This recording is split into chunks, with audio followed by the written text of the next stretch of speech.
자, 시작해볼까요? 한 줄 동안 잘 들렸어요?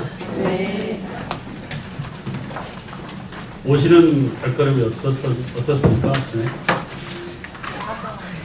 가벼워요? 무거워요? 질문할까봐 다 도망갔어요, 앞자리. 이 기자님, 빨리 앞으로 와요. 미애씨, 빨리 앞으로 오세요.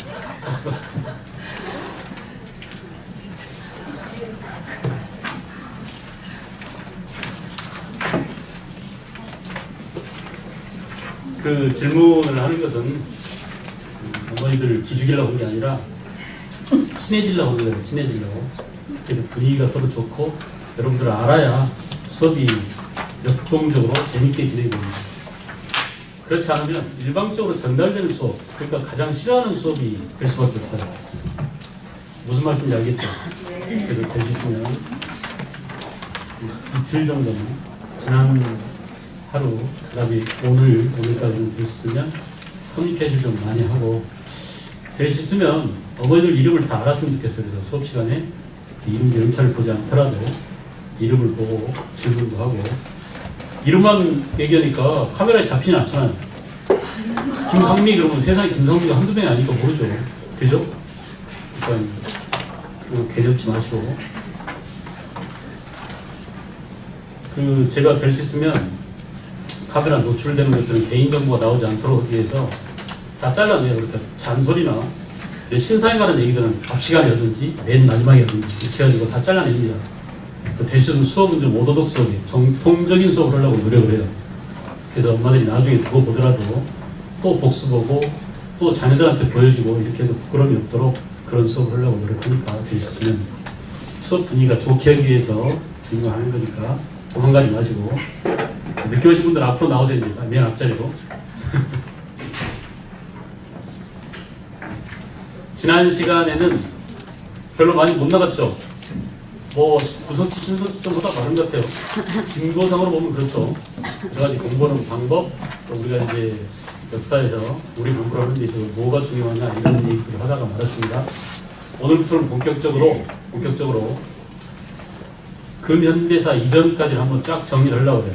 그러니까 얼마나 많이 알고 있느냐, 나는 도저히 모르겠어, 이렇게 두려워할 게 아니라 기억의 저편에 있는 여러분들 머릿속에 까마득한 옛날에 배웠던 내용들을 하나씩 끄집어 내보십시오. 천천히 갈 테니까, 알겠죠? 그래서 그것을 가닥을 쥐고 있어야 역사가 정해집니다. 특히 이제 우리가 지금부터 배워야 될 근현대사 내용, 다음 시간부터 배워야 될 근현대사 내용은 대단히 중요해요.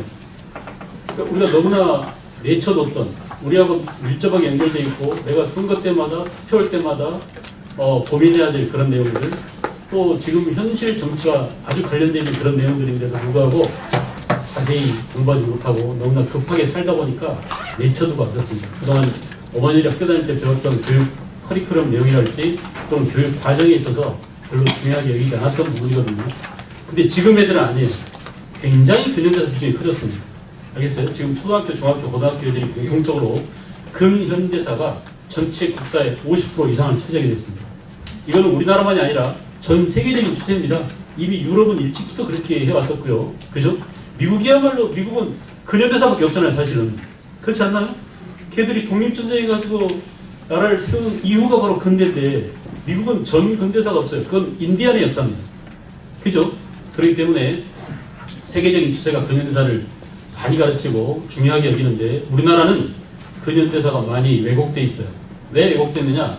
남북이 분단돼 있어가지고 이념 대립 때문에 좌편향적인 교육을 그동안 못했습니다.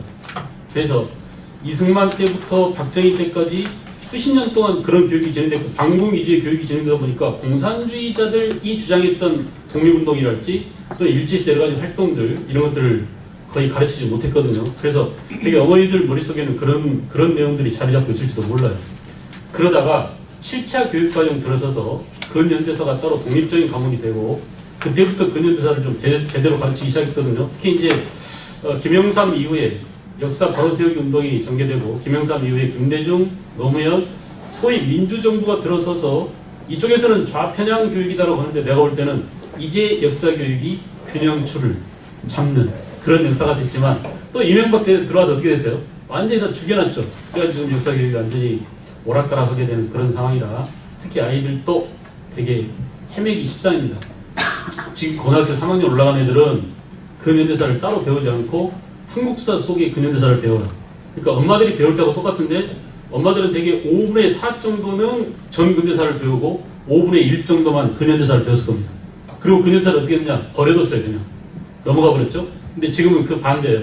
그 반대로 한 3분의 1 정도만 전근대사예요. 나머지 3분의 2 정도 내용이 고등학교 교과서를 보면은 근현대사로 가득 채워져 있습니다. 그래서 초등학교 때부터 그런 내용들을 잘 짚어줘야 되는데 마치 수학을 가르치기 전에 뜬 것처럼 역사도 제대로 모르기 때문에 언급해주기가 되게 힘들어요. 그래서 그런 고충이 있을 걸로 알고 지금 이제 초등학교 몇 학년부터 한국사를 배우기 시작하죠? 5학년 때부터죠. 그래서 5학년 때부터 국사 교육이 그 애들한테 이제 들어가기 시작하는데 그런 면에서도 엄마들이 좀 제대로 알아야 되지 않을까 그런 필요성이 있지 않을까라는 생각에서 근현대사를 좀 제대로 하려고 해요. 알겠죠? 그래서 근현대사를 그냥 막 딱딱하게 뭐 주입식으로 이렇게 하는 것보다는 좀 재밌는 내용을 곁들여서 함께 즐겁게 우리 최근의 역사를 접근하고 그래서 현재의 우리들 가치 판단에 도움이 될 수 있도록 앞으로 나오세요. 괜찮아? 안 때리게 나오세요. 어디로 가세요? 거기 안 보일 텐데 거기 가면 이름표 없는 분 손 들어보세요. 이름표.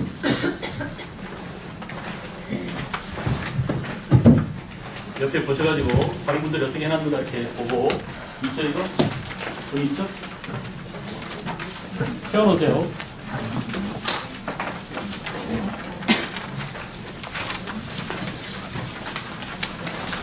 뿌리만 이렇게 세워놓으세요. 됐어요?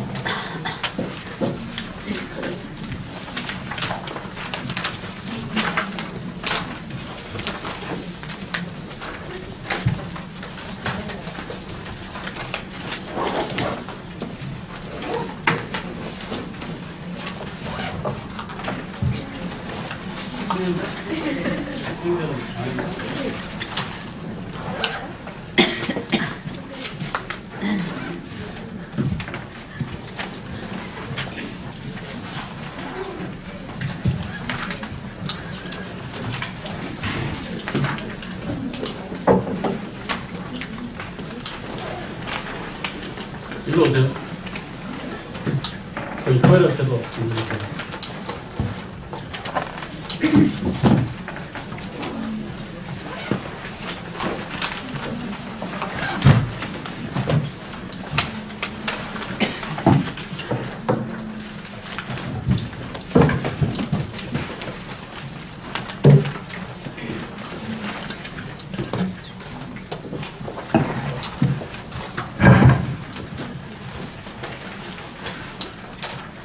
자, 들어가 보도록 하겠습니다.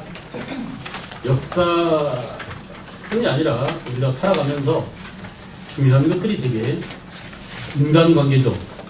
그죠? 또 하나는 시간입니다. 그 시간을 소중히 여기자 아침 내내 아침에 오는 발걸음이 어떠했느냐라고 제가 여쭤봤는데 사실 아침 내내 시간과 싸웠을 겁니다. 아이들 챙겨 보내랴, 남편들 보내랴, 자기들 것도 챙기랴, 밥 먹고 치우랴, 시간과 싸우네요. 그리고 이제 장소를 이동해서 집에서 이곳으로 왔습니다. 그런 것들을 보면은 결국은 시간, 인간, 공간 이 세 가지야말로 우리 인간사를, 인간 삶을 구성하는 아주 중요한 요소예요. 그렇지 않습니까? 그러니까 우리가 역사적인 사건을 다룬다. 역사를 공부한다고 할 때 가장 중요한 것은 뭐라고요? 인간, 시간, 공간이에요. 다시 말씀드립니다. 뭐라고요? 해봅시다. 뭐라고? 인간, 시간, 공간이에요. 그죠? 인간이 가장 중요하고요. 그 인간들이 시간 속에서 어떤 일을 저질러 왔는가, 어떤 일을 해왔는가, 그 변화가 뭐냐, 이걸 따지는 게 바로 역사라고 볼 수 있습니다. 지금부터 여러분과 할 일은 시간을 정리하는 것이에요. 시간. 아시겠죠? 시간. 그래서 시간 순서를 머릿속에 깨고 있어야 그 다음부터 이제 그 시간 안에서 인간들이 어떤 일을 전개해 왔는지 스토리텔링이 됩니다. 알겠죠? 시간 계열이 머릿속에 정리가 안 돼 있으면 A가 서로 통하지가 않아요. 그러니까 듣고 잊어먹기 쉬워요. 근데 시간이라는 생선으로 말하면 등뼈가 있어야 거기에 살도 붙이고 진얼음도 달고 또 비늘도 붙이고 이렇게 할 수 있는 거 아닙니까? 그래서 시간 계열을 세운다. 제가 지난 시간에 하다 말았는데 우리가 시간이라는 긴 시간의 빨랫줄을 나누자면은 선사와 뭘로 나온다고 그랬어요? 역사로 나온다고 그랬죠. 그죠? 그래서 시간은 선사가 더 길었어요? 역사가 더 길었어요? 선사가 비교할 수 없을 정도로 길었습니다. 알겠죠? 거의 인류가 지구상에 출현한 이후 거의 대부분의 시간은 뭐였어요? 선사시대였어요. 기억납니까? 머릿속에 지금 생각해야 돼요. 그게 잡혀 있어야 돼요. 그리고 책을 보지 말고 잠이 안 오거나, 그죠? 밤에 불면증에 걸리거나 할 때 이런 것들을 생각해 보세요. 우리 인류 시작은 뭐였지? 선사는 어떻게 시작되지? 먼저 뭐라고요? 선사는 구석기. 또 하나는 뭐라고? 신석기. 구석시대는 어떤 도구로 시작했는지 이렇게 쓸데없는 생각을 하다 보면 대개 청동기 시대를 넘기지 못하고 잠들 겁니다. 알겠죠? 그래서 제가 해보니까 그래요. 그래서 여러분들 이제 어머니들은 지금이야 뭐 많이 일이 힘들고 하루가 그 고달프게 지나고 그러면 금방 녹아 떨어져서 잠이 쉽게 들 수도 있지만 특히 잠 안 오는 애들은 고3 애들이에요. 시험 보기 한 달 전쯤 되면 아이들이 막 집을 짓기 시작하거든요. 아, 나 연대 들어가면 신촌에서 어떻게 놀고 애들하고 밑에하고 홍콩구 앞에서 만나가지고 뭐 독수리라면 집 있나요? 뭐 거기 어떠고 막 그냥 그림 같은 그런 환상에 젖어 있다 갑자기 떨어지면 어떡하지? 기숙학원 가야 되나? 엄마가 학원 보내줄까? 맨날 합격과 불합격 사이에서 기하집을 짓다가 초가집을 짓다가 이러다 보니까 잠이 오겠어요 안 오겠어요? 잠이 안 오는 이유는 이 생각 저 생각 하기 때문에 잠이 안 옵니다. 그죠? 그러니까 이 생각 저 생각 할 때 잠이 안 올 때 잠을 들 수 있는 방법은 이 생각만 하는 거예요. 한 생각만 하는 거예요. 근데 그때 수학 문제를 풀 수 있나요? 안 되잖아요. 그러니까 역사를 하면 좋아요. 머릿속에 딱 시간 가닥을 딱 잡아놓고 우리 인류가 300만 년 전에 태어났는데 그때는 구석시대였다. 그 다음 뭐냐? 신석시대였다. 우리나라 역사는 어떻게 됐느냐? 생각해보세요. 이렇게. 그렇게 하면 대략 이렇게 청동시대쯤 정리하면 여기 앞자리 있어요. 이리 오세요. 이리 오세요. 거기서 그렇게 계시면 내가 굉장히 부담스러워요. 두 지연씨들, 지연씨, 남지연씨, 탁지연씨, 뒤에 큰 의자 그 뒤에다가 한 줄 딱 놔두죠. 혹시 올 분들을 위해서 들어가시고 떨어질 거예요. 지난번에 다 해봤어요. 네, 예. 됐어요? 그렇게 놔두세요.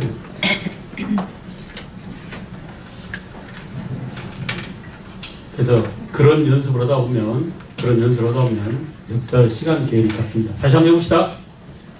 문자가 있었느냐 없었느냐, 문자의 유무에 따라서 문자가 있기 이전을 뭐라고요? 선사. 문자가 발명된 이유를 뭐라고? 역사시대라고 한다. 됐죠? 선사시대는 구석기하고 뭐밖에 없다? 신석시대밖에 없다. 다 정리됐죠? 구석시대는 뭘 사용했다고요? 뗀석기를 사용했다. 돌을 탁탁탁 떼내서 썼기 때문에 뗀석기라고 한다. 아주 쉽죠? 그래서 뗀석기들은 이름이 되게 뭐가 붙는다고요? 개가 붙는다. 긁게, 밀게, 찌르게, 자르게, 뚜르게, 순배 찌르게 전부 다 뭐예요? 구석시대 도구들이라. 쉬워요. 끝이에요. 그 다음에 나머지는 외울 게 전혀 없어요. 그것 들고 돌아다니면서 뭐 했겠어요? 사냥했어요. 그죠? 그리고 사냥한 것들을 잡아서 뜯어 먹었겠죠? 그러다 보니까 집을 지을 필요가 있어요? 없어요? 없어요. 그래서 마구 지은 집에서 살았다. 무슨 집이라고? 막집. 막집보다 더 좋은 건 뭐예요? 천연 동굴입니다. 그러니까 동굴과 마구 지은 집에서 살았다. 이게 언제라고요? 구석시대 끝이 다 했어요. 구석시대를 다 했어요. 뭐 해먹고 살았다고요? 사냥과 채집했다. 어디서 살았다? 동굴이나 막집에서 살았다. 그죠? 그리고 뗀석기. 끝에 개로 끝나는 도구들을 가지고 사용했다. 끝입니다. 그것을 아이들한테 가르칠 때는 합리적으로 아이들이 납득하기 쉽게 이해를 시켜줘야 돼요. 알겠어요? 왜 개자가 붙는지 지금도 단순한 도구들은 개가 붙는다. 지우개, 이쑤시개. 그럼 애들이 이해할까요? 못할까요? 금방 이해합니다. 아시겠죠? 아주 원시적인 도구들은 이렇게 끝머리에 개가 붙는다. 됐죠? 그 다음에 신석시대로 가면은 그 도구 파편들을 보다 더 정교하게 갈아서 썼습니다. 그래서 무슨 시대라고? 간석기 시대. 신석시대가 간석기죠. 그래서 간석기들은 갈아서 뭘 만들었냐를 착안해야 됩니다. 뭘 만들었어요? 신석시대부터 인류가 뭘 처음 시작했다고 그랬죠? 농경을 시작했어요. 농사를 시작했어요. 그래서 농사에 필요한 도구를 만들었죠. 그러다 보니까 전부 다 도구 이름들이 돌, 농기구들이에요. 돌, 괭이, 돌, 보습, 돌, 삽, 돌, 납 이렇게 아시겠죠? 외울 필요가 있을까 없을까요? 없어요. 이해해야 됩니다. 신석기 시대부터 뭘 시작했다? 농경을 시작했다. 신석기 시대부터 농경을 시작해서 농사용 도구를 어떻게 만들었다고? 갈아서 만들었다. 그래서 간석기들은 되게 돌갱이, 돌보습, 돌삽 이런 식으로 이름이 지어지더라. 됐죠? 됐죠? 신석기 때는 농경을 했습니다. 옮겨 다녀야 될까요? 정착해야 될까요? 정착해야 돼요. 정착하려면 집을 어떻게 지어야 돼요? 잘 지어야 되죠. 잘했어요. 잘 지어야 됩니다. 어떻게 잘 지었어요? 어떻게 잘 지었어요?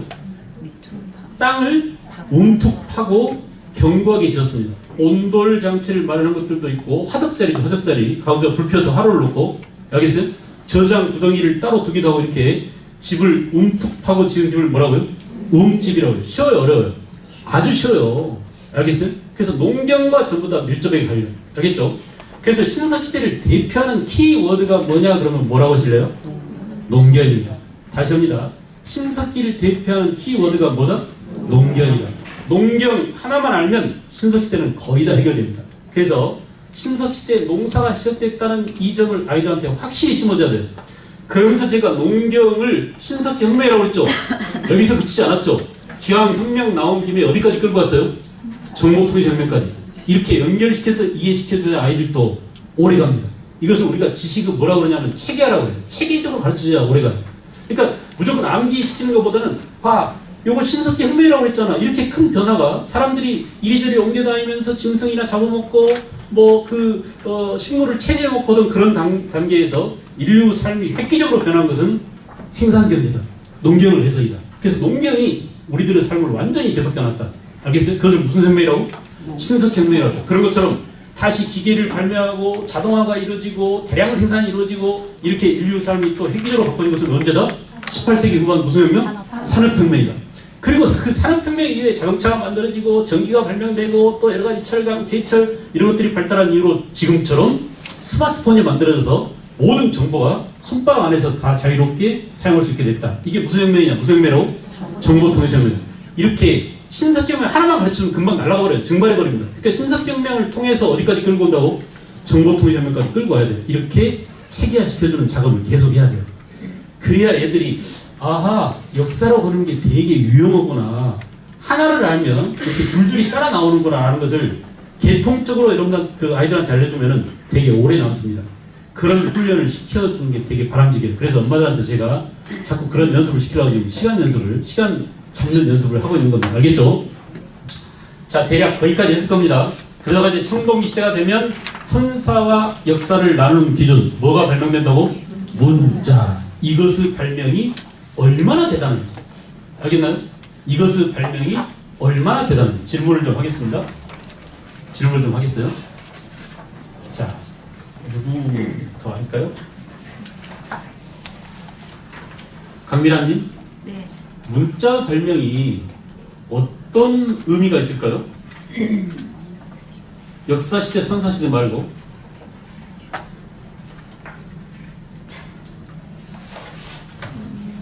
너무 막연한가요?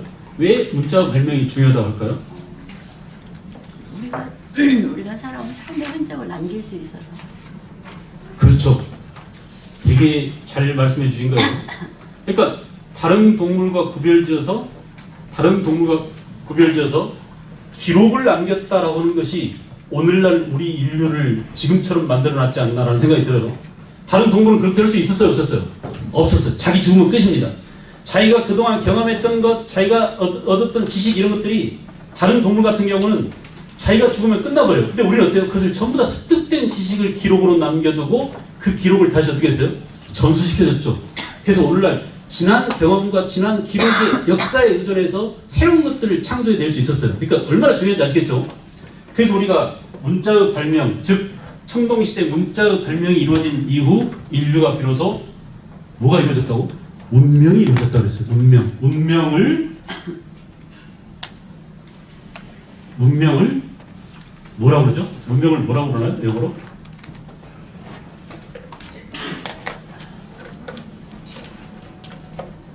왜 째리보세요?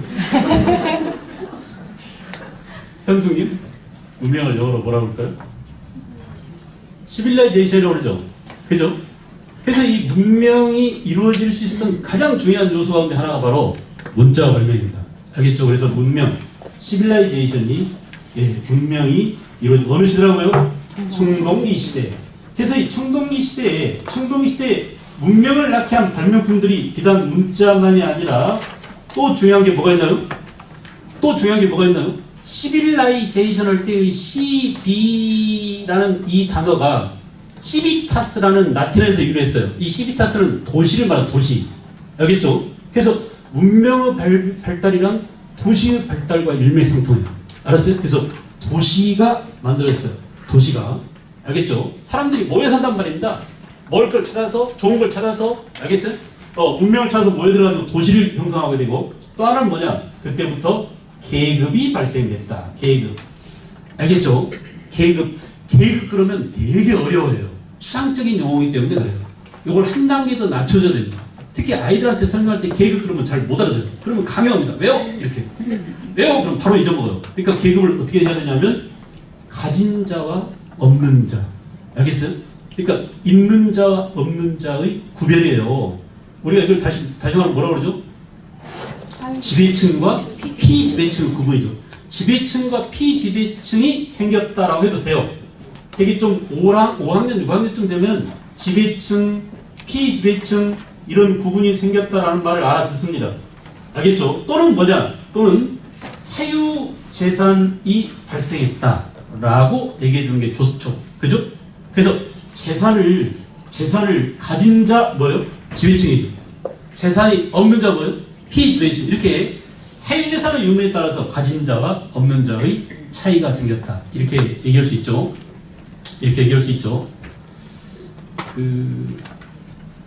옆에 거의 좀 많이 있어요. 다시 합니다. 청동기 시대에 뭐가 발명됐다고요? 문자. 해보세요. 뭐라고? 문자. 또 뭐예요? 도시. 그렇죠? 그리고 계급이 발명되게 됐다. 계급. 자, 그래서 청동기 시대부터 뭐가 생겨났냐? 여기에 바탕을 두고 국가가 생겨났다라고 했어요. 우리나라도 청동기 시대에 최초 국가 뭐가 생겼다고요? 고조선이 생겼다라고 배웠습니다. 고조선. 그래서 되게 고조선이 생겨나고 그 이후에 우리 역사가 전개되더라라고 했는데 이놈의 고조선을 제대로 가르치지 않았습니다. 여러분들이 학교 다닐 때도 그렇고 지금도 여전히 마찬가지예요. 고조선에 대해서 자신 있게 가르치지 못해요. 왜냐하면 고조선은 그야말로 우리가 퍼즐 조각을 맞출 때, 그러니까 퍼즐 하나하나를 뭐 피스라고 그러죠? 그러니까 뭐 1000피스, 500피스 이거 가지고 하나 퍼즐이 한 판이 완성된다고 했을 때 지금 고조선이 하나 판이라면 그 판을 끼워 맞출 수 있는 그 피스가 한 뭐 500개 중에 한 10개 정도도 아직 안 나온 셈이에요. 알겠어요? 그래서 고조선은 미끄럼쳐 그리지 못할 그런 수준입니다. 알겠죠? 이건 이유가 뭐냐? 일본 놈들이 우리의 상고사를 거의 다 말살시켰기 때문이죠. 또 일본 말고 또 누가 있어요?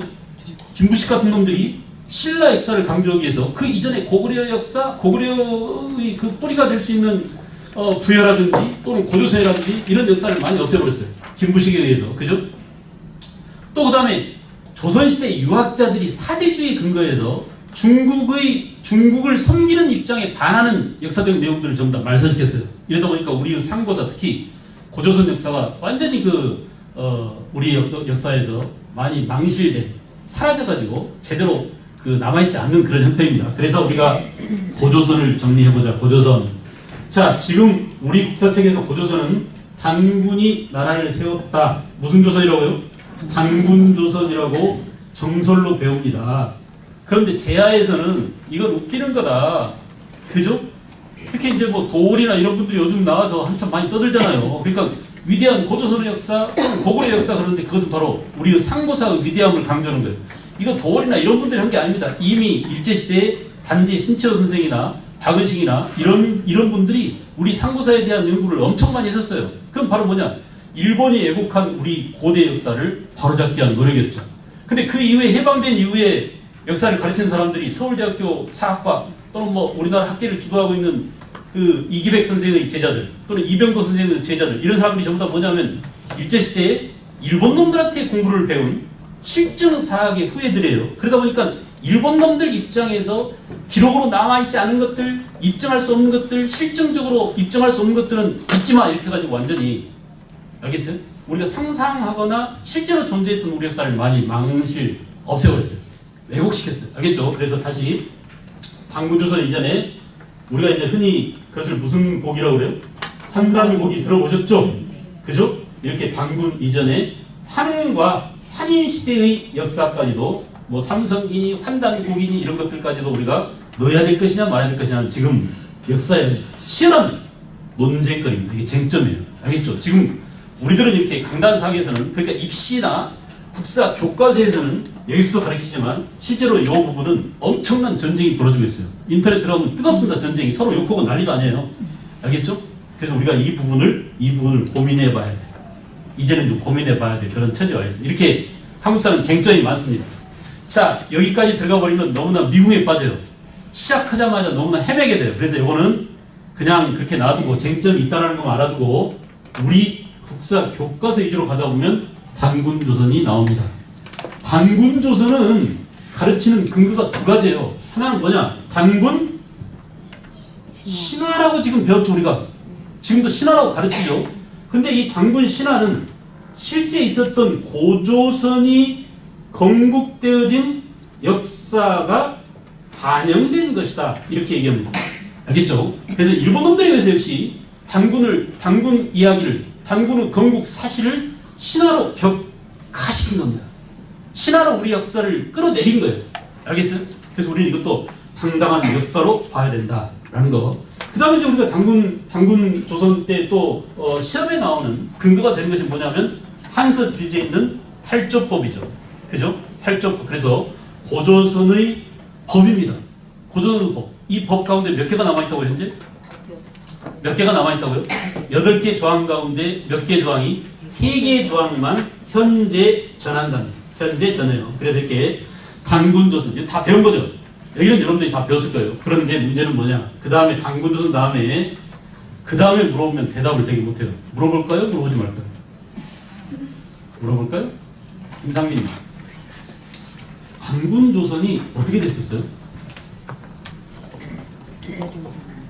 단군조선이? 그래요. 이게 여러분들 책임이 아니라 여러분들을 가르친 사람들의 책임입니다. 그러니까 우리가 아직도 입장 정리가 안 됐다는 얘기예요. 알겠죠?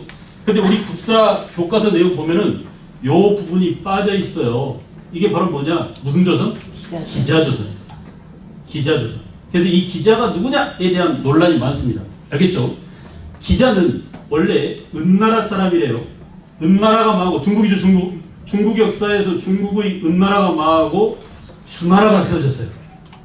알겠어요?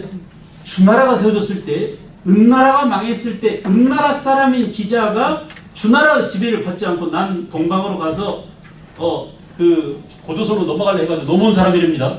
근데 그동안 1800년 동안 단군이 통치했던 고조선을 누가 이어받았다고? 기자가 이어받았다고 그래요. 이것을 엄청나게 중요하게 여긴 사람도 있었으니 이게 바로 누구냐면 16세기에 누구예요? 사림들이에요. 율곡 이이 같은 분들이 이걸 철석같이 믿었어요. 율곡 이이, 태계 이양 이런 분들은 맞아 그래. 중국에서 건너온 기자가 우리의 조선을 실질적으로 세워줬다. 그 사람이 가져온 게 팔척벌이다. 이렇게 보는 거예요. 알겠죠? 그래서 비로소 우리 동방에 중국의 법률과 인간다운 법과 예절을 가지고 온 사람이 기자이기 때문에 우리는 중국의 정통 중국의 작은 집이다. 중국은 뭐라고요? 우리의 무슨 집이라고? 큰 집이라고. 작은 집에서 큰 집을 섬기고 작은 집에서 큰 집으로 제사 지내러 가고 이런 것들은 지금까지 남아있는 전통이죠. 뭐 지금 이제 뭐 기독교들은 제사를 잘 안 지내지만 아직도 여전히 제사를 지내고 있잖아요. 그 제사를 잘 생각해 보세요. 작은 집에서 제사 안 지냅니다. 제사를 지내면 반드시 어디로 가요? 큰 집으로 가요. 그 우리나라의 큰 집이 바로 어디였다는 얘기예요? 중국이었다는 얘기예요. 알겠죠? 그 중국을 큰 집으로 섬기게 된 동기가 바로 뭐냐? 이 사람 때문이에요. 누구라고요?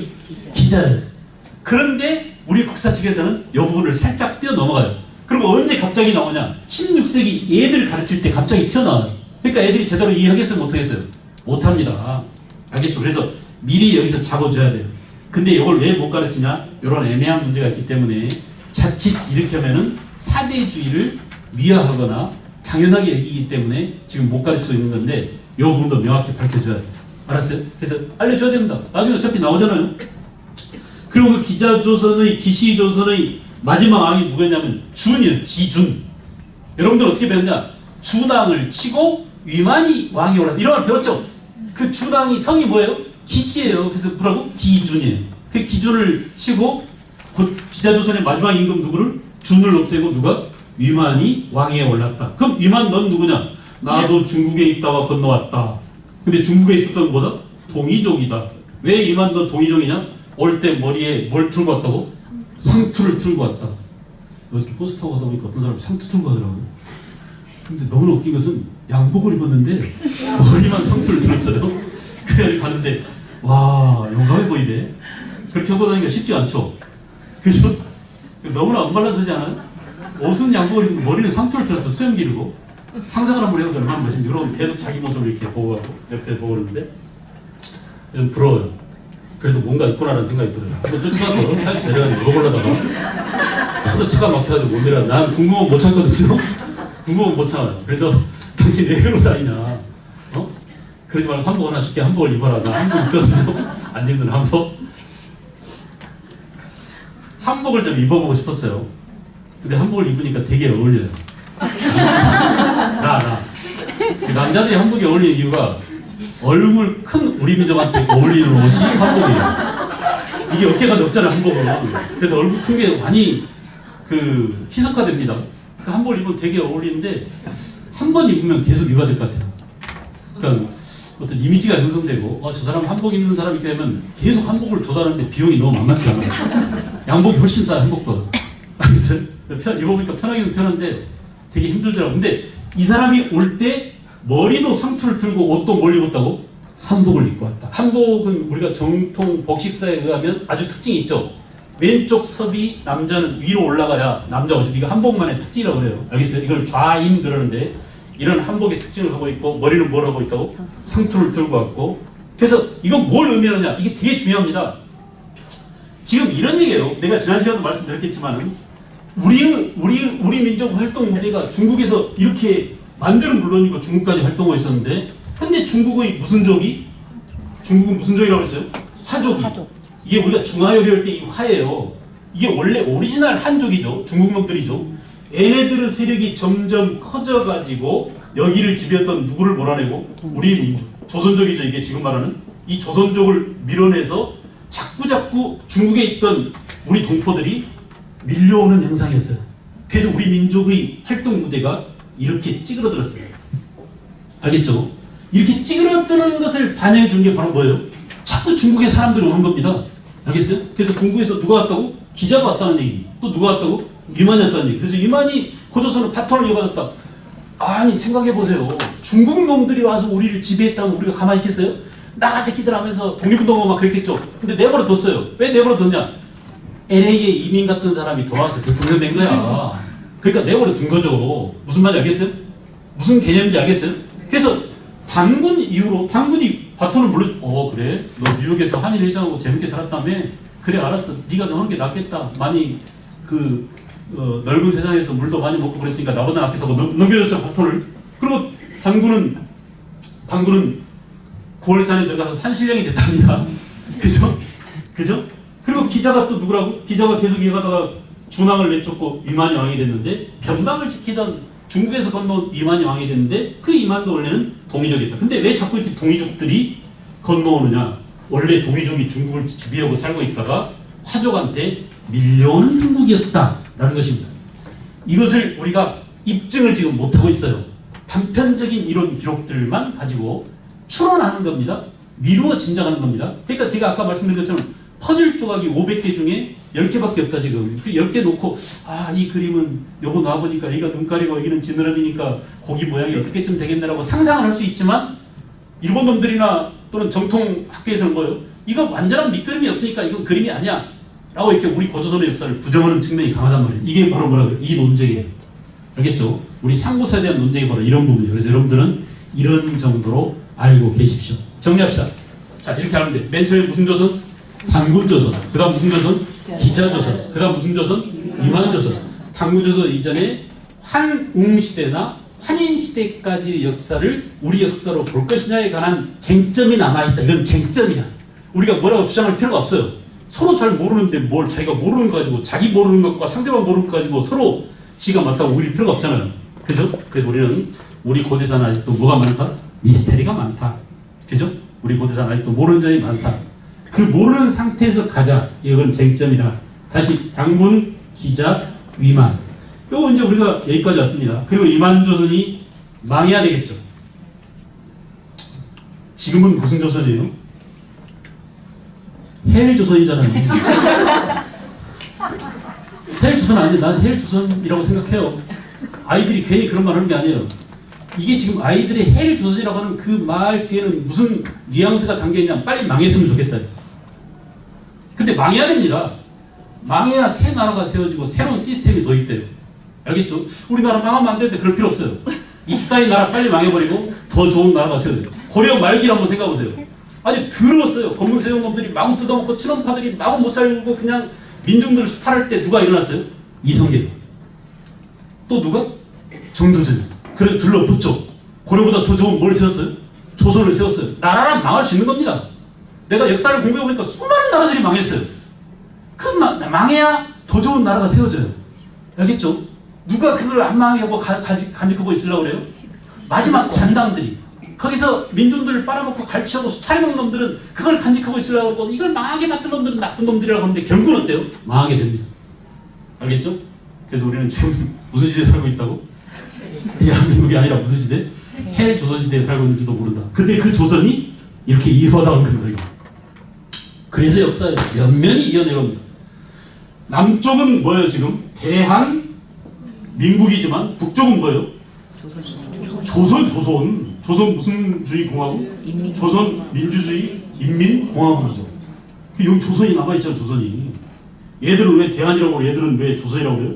얘들은 우리는 정통성이 어디에 있다? 여기에 있다 라고 하는 거고, 얘네들은 왜 대한이라고 그러냐? 우리는 그쪽에서 내려온 마한, 진한, 변한 세 개 묶어서 무슨 한? 삼한. 이 삼한을 뭐라고요? 대한이라고 했어요. 그래서 대한 제국이 세워진 거고, 황제가 없어져서 대통령이 등장하니까 대한민국으로 바뀐 겁니다. 알겠죠? 그래서 우리의 역사는 이렇게 살아있는 거예요. 이름만 보면 누가 정통을 유지하는 것 같아요? 북조선이 정통성을 유지하는 것처럼 이렇게 얘기하면 바로 잡혀갑니다. 알겠죠? 난 그런다고 하지 않았어요. 그런다고 하지 않았어요. 그래서 이렇게 정통성 논쟁에서 밀린 거죠. 두 가지 점에서 밀립니다. 또 하나는 뭐냐? 누가 먼저 이렇게 분단을 시켰냐면, 대한민국은 1950 몇 년죠? 48년? 1948년 8월 15일 날 세웠어요. 그리고 기다리고 있던 북한은 언제 세웠어요? 1948년 9월 9일 날 세웠어요. 너네들이 먼저 세웠잖아. 그래서 책임을 누구한테 밀어요? 우리한테 밀어요.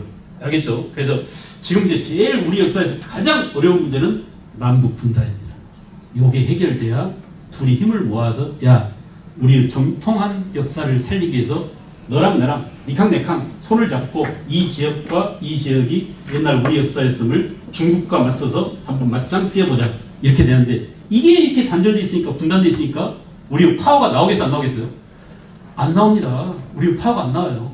알겠죠? 그래서 요 부분을 해결해야 되는데 다 외면하고 있어요. 우리 먹고 살기도 힘들어 죽겠어. 우리도 헬조선인데 저 새끼들까지, 저쪽 조선까지 다 책임지려면 어떻게 하란 말이야 하면서 통일을 반대하는 사람들이 더 많대요. 요즘은 이게 큰 문제예요. 그러니까 우선 먹기는 꽃감이 달다고, 꽃감이 쉽다고 먹기는 덥죠. 그러나 나중에 우리 후손들이나 우리 긴 역사의 시간 줄거리 속에서 보면은 반드시 통일을 빨리 시켜야 합니다.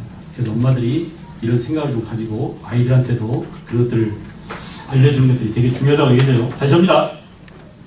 고조선을 첫 단추를 잘 떼야 되는데 이 부분이 되게 약하다. 다시 무슨 조선이라고? 단군. 그 다음 무슨 조선? 기자조선. 그리고 위만조선. 이해했죠? 이해하고 있으면 돼요. 외우려고 할 필요 없어요. 아, 스토리가 그렇게 돌아갔구나. 기자나 이만은 중국에 있던, 그래서 컴백해온 우리 동포들이다. 이 정도로 생각하면 됩니다. 알겠죠? 그리고 위만조선이 망했어요. 이 망한 얘기 하다가 말았죠? 이게 언제 망했냐? 아주 유명하죠. BC 몇 년에 망했어요? 누구쯤은 나와서 얘기해줘야 되지 않겠어요? 이렇게 많은데 BC 몇 년? 108년. 좋잖아요. 108배. BC 108년에 망했어요.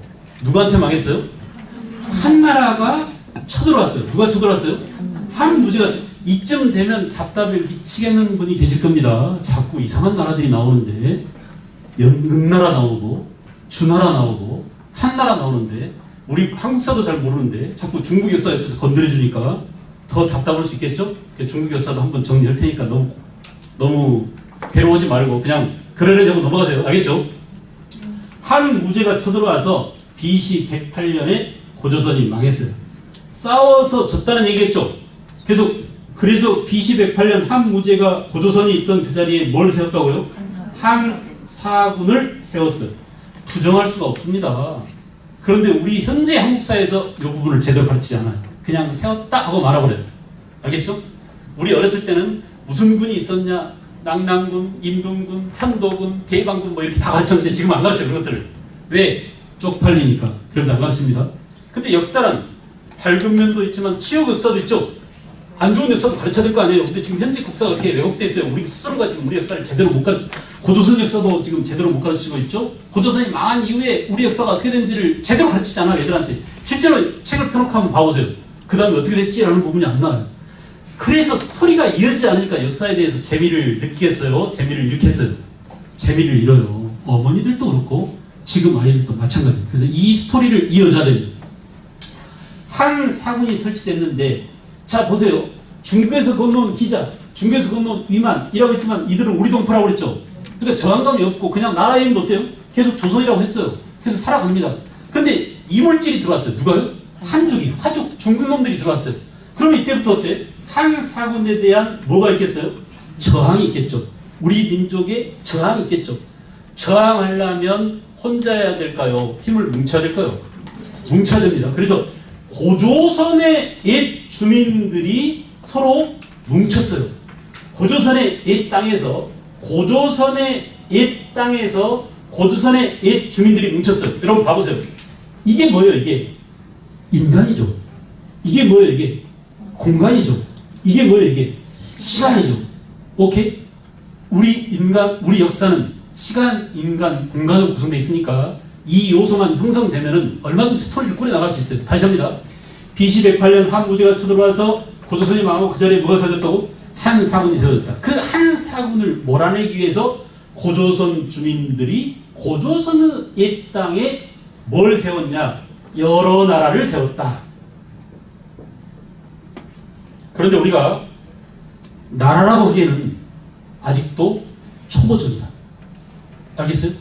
그래서 뭐라고 그러냐? 초기 여러 나라라고 얘기합니다. 이 초기 여러 나라에 해당되는 나라가 뭐예요? 부여죠? 부여에서 갈라져 나온 나라가 누구죠? 해보세요. 틀려도 괜찮아요. 해보세요. 부여에서 누가 갈라져 나왔다고? 고구려. 고구려 다음에 동해, 그죠? 또 옥저, 그리고 아까 얘기한 뭐예요? 마한, 진한, 변한 이런 나라들이 세워졌어요. 이게 전부 다 묶어서 뭐라고? 초기 여러 나라라고 한다. 오케이? 마한, 진한, 변한이 세워졌습니다. 자, 그럼 보세요. 이렇게 한반도에 이렇게 많은 나라들이 세워진 적이 없거들랑요. 오케이? 다시 얘기할까요? 생각해보라고 지금 제가 계속 반복하고 있는 거예요. 역사를 구성하고 있는 주요 요소가 시간, 인간, 공간인데 어떨 때는 시간이 중요하게 되고 어떨 때는 인간을 강조하게 되고 어떨 때는 공간을 중시합니다. 어떨 때 공간이 중시되냐? 공간을 구별할 필요가 있을 때 중시돼요. 그러니까 한반도에 이렇게 많은 나라가 세워진 적이 없기 때문에 이 나라들의 위치가 로케이션이 어디에 위치해 있었냐를 따져야 되잖아요. 그러니까 시험에서는 뭘 묻겠어요? 이게 부여냐, 고구려냐, 어디에 있었냐를 물어요. 그러므로 여기서는 공간이 중요하다, 이런 나라들은. 그래서 공간, 위치. 저 지금 여기 못 그리겠네요.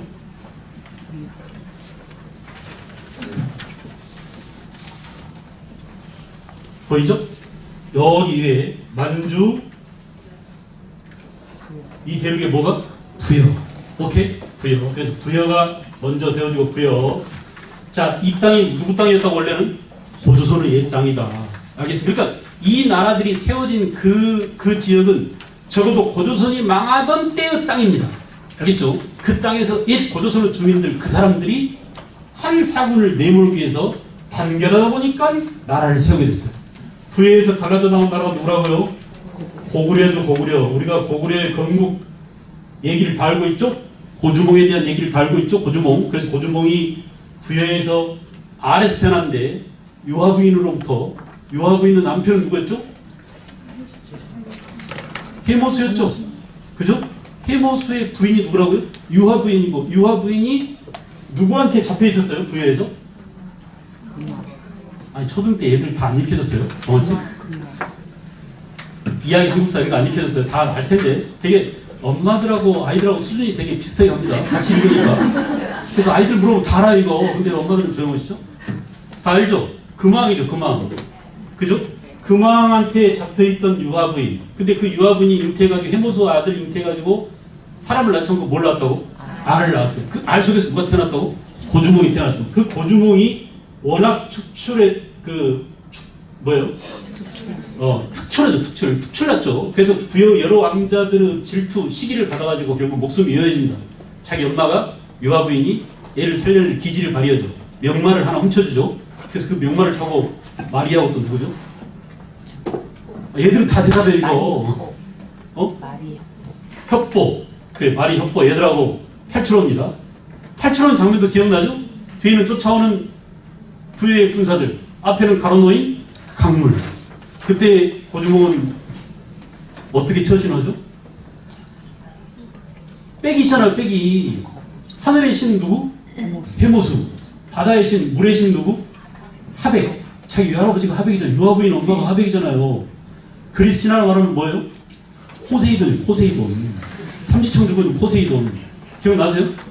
그리고 자기 아버지는 누구예요? 해모수는 제우스예요, 제우스. 그러니 그리스 신화로 말하면 얼마나 막강한 신들입니까? 그 두 신들을 불러들여요. 그래서 어때요? 거북이하고 자라떼들 얘들이 가서 고주몽이 건너갈 수 있도록 다리가 되어줍니다. 그죠? 이런 거짓말을 이런 거짓말을 우리는 왜 해야 될까요? 왜 해야 될까요? 건국의 위대성, 건국의 당위성. 알겠죠? 이것을 입증하기 위해서 그런 거짓말이 필요했던 겁니다.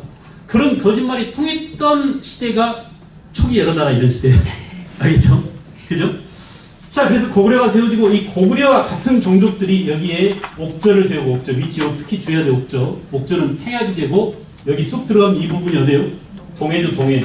그리고 맨 그 왼쪽 이 넓은 경기, 충청, 전라도 지방에 마한이 세워집니다. 마한. 지금의 대구, 경주 지방 여기에 진안이 세워지죠. 그리고 가야죠. 부산, 김해 지방. 요즘 뭐 비행장 유치원하고 지금 싸우고 난리도 아니죠. 이 지역이 바로 뭐예요?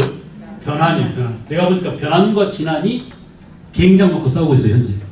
가덕도와 밀양. 어느 쪽에다가 그 동남 비행장을 만들 것이냐. 이게 격렬하게 싸웁니다, 지금. 둘이 갈라치지게 생겼어요. 그동안 한 통속이었는데 현실적인 정책이 이 둘이 갈라지게 생겼어요. 좀 이따 아마 분명히 쪽박 찾게 될 겁니다. 내가 볼 때는 그래요. 지금 싸우고 있어요. 그러니까 이것들의 뿌리가 저 역사 속에 있는데 서로 종족이 달라요, 원래. 알았어요? 사투리가 달라요, 걔들이. 그리고 원래 조상이 달라요. 한쪽은 저 위에 그 경주 김씨 이 뿌리들은 그 스키토 시베리안 계통 이쪽에서 금을 숭상하는 부족. 금 가운데서도 우리가 신라 금관 보면 이렇게 생겼잖아요. 금관이 뭐 그 사슴 뿔처럼 되겠잖아요. 이 새끼들이 원래 사슴 술록 타고 다니던 그런 놈들이라 금관을 이렇게 만들었다고 그래. 알았어요?